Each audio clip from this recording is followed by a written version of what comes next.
Mary Wollstonecraft's life and biography are extremely important to understand her writing. She lived through the middle of the 19th century, and most of her influential writings are around the French Revolution. Her childhood was filled with images of domestic abuse. Therefore, we can see in her writings an emphasis of the horrendous idea of marriage and the importance of being an independent, self-supported woman. Some scholars argue that Wollstonecraft did not really go in depth on her idea of rights. Other scholars, like Lena Handelius, argue that all of Wollstonecraft's concepts as liberty, equality, and virtue are based on the theory of rights, making the idea of rights essential to accomplish her ideas and concepts of change, as the radical change she supported in the Revolution of France. She was writing in the context of increasing discrimination, where women were being used as extremely cheap labor, and with growing numbers of poor people. Her most famous works are The Vindication of the Rights of Women, which had a strongly feminist stance, as she could not be considered a second and third wave feminist, as she focused on small aspects and hidden aspects of discrimination as gendered language. Her other famous writing was The Vindication of the Rights of Men, which was in response to Burke's published reflection of the Revolution in France, which she wrote in 6 weeks. The debate is based on Burke's idea of gentle evolutionary change and conservatism of society. She believed that both Britain and France had strong, durable constitutions with good blocks and foundations, so there was no need for radical change. Her response was that society needed improvement, and this could only be achieved with radical change and ideas.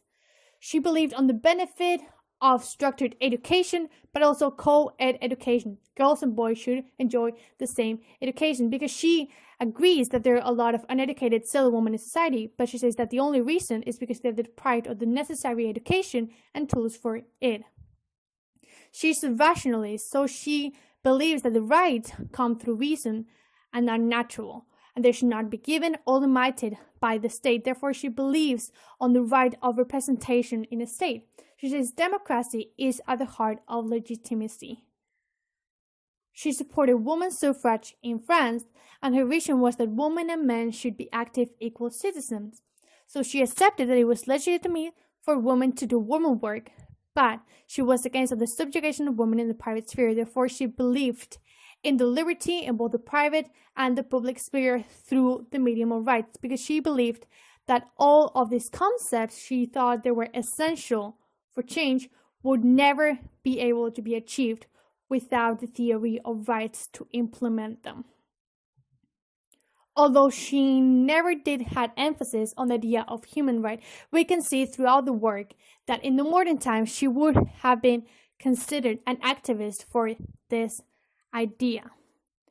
She also defended the principles of the revolution that are still powerful nowadays. She attacked hereditary privilege and political conservatism, arguing that codified civil rights and political theory were the only solution.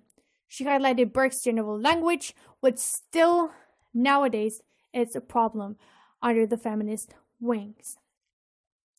Wollstonecraft has inspired and relevant a lot of